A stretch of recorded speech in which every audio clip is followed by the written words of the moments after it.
Hindi niya daw kailangan ng insurance kasi single naman daw siya. Totoo ba? Pag-usapan natin. Hi, this is Anne-Marie Fernandez, a licensed insurance advisor, and welcome to my Financially Ready series, where we talk about simple and practical ways to protect your future. Ang tanong, totoo bang hindi mo kailangan ng insurance kapag single ka?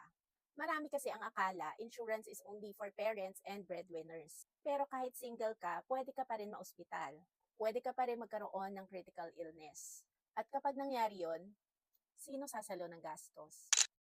Minsan, parents pa din, o kaya mga kapatid, minsan sariling ipon, minsan utang.